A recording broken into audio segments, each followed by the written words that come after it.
One of my biggest trading days in my career, realized profit $112,000 today. Mainly all of it was from day trades. You can see here under playbook, anything that says MB plus BX and it has a crystal ball, that is going to be from our day trading section of our Discord community, which you can see I ended up taking a lot of trades today. All of these are closed out. The only thing I am swinging is those, which probably shouldn't be sharing. But I want to share with you guys why I ended up taking so many of these positions. You can see here Microsoft, which we called this out on X right around, I think, 1 o'clock.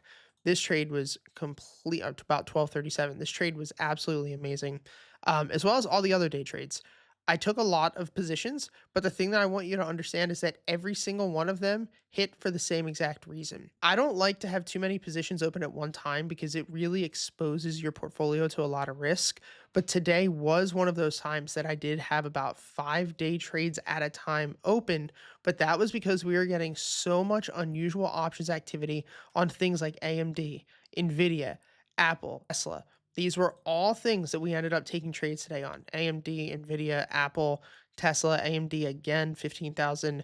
Meta was an insane trade as well, but they were all based off the same exact setup and the same exact flow. So in this video, we're going to go over all of those and how you can replicate that. I do have a free course that's going to be coming out soon going over exactly how to read unusual options flow and how you can use that in your trading every single day with the 15-minute open range break strategy. That course should be out by the end of this month, but in the meantime, I'm going to show you guys how to do it in a short form way right now. Let's start first with Tesla. So this position, I ended up entering my trade at 9:45 a.m. This was the first entry that I had.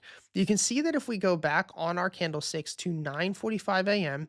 and we draw out the high of the first 15 minutes and the low of the first 15 minutes, that this will be our open range. And our open range is one of our favorite ways to trade. Basically, if we're stuck between this level, we're going to be range bound for the rest of the day. If we come into a resistance level with a lot of buying, we're usually going to break out. And if we come down into a support and there's a lot of buying, which is what ended up happening today on Tesla, we'll normally bounce and move our way back up.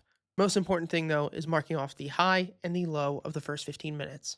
You can see we have 1, 2, 3, 4 bullish flows within the first 15 minutes of market open. So once that range was made and we see unusual buying into it, I decided that I would start a position within this candle. I actually bought at a pretty crappy price for my execution and paid $3.95 for those contracts. At this point, I'm now waiting to see if we pull back into this level to add into my trade and see, most of all, not if I think it's going to bounce, but if big money is going to continue to come into this position, because it doesn't matter what I think is going to happen. If there's not buyers there to actually push that order through and move the stock higher, then the price isn't going to move and I'm not going to make money. So at 10:02, we saw a sell off and I actually averaged down. It was on this candle.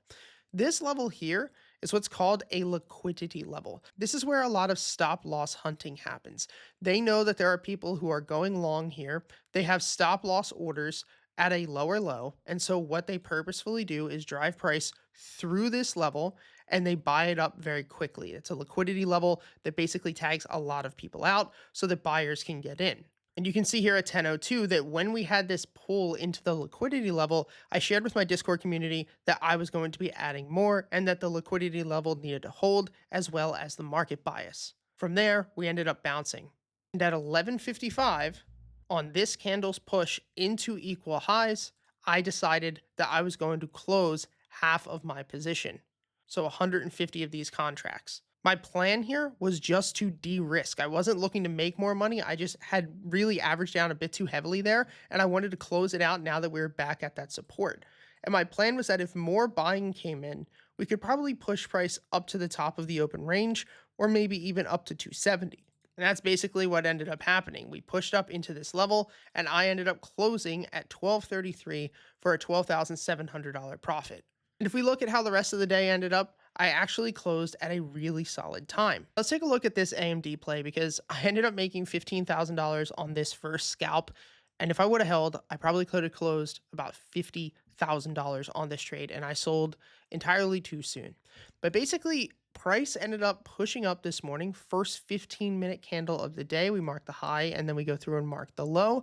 As we said before, this is going to be our open range. From this point, we're looking to see price break through this resistance level with a ton of strength. So we want to see buying coming in behind it. And you guys can see here, as soon as the market opens within 1 minute, bullish flow, bullish flow, bullish flow. Within about 15 minutes of that range being created, we now have about 4 hits of unusual options. So I went through and I posted this to the team within our private academy, and I said that I was going to be entering some calls here. You can see I grabbed AMD July 19th, $180 calls. That was this position. I went at 9:34 a.m. And the next 15-minute candle pushed right up into that level. So all those buyers stepped in. You can see here at 9:48, so about 10 minutes later, I closed this out for a $5,000 profit, and then 9:52, I closed the rest of my shares out for a $10,000 profit. I thought that I was being safe on this push by closing out my calls. Well, as soon as I close them out, you can see more bullish activity ended up coming through, and I ended up missing out on probably about 4 times the amount of profits that I could have made on AMD. But it doesn't matter because AMD actually pulled back and I grabbed another position, and this position is actually open. I grabbed this position right before close at 1541, and the reason for that is if we look at how price action closed today on the 15-minute, take our resistance level, take our support, and you can see that we have a descending wedge into market bias, good strength coming in the BX trender, and I'm expecting 185 to 186 tomorrow. And so you can see that just by marking off the top of the 15-minute open range and the bottom of the 15-minute open range, this is how we were able to take every single one of these trades, which we called out in real time, right?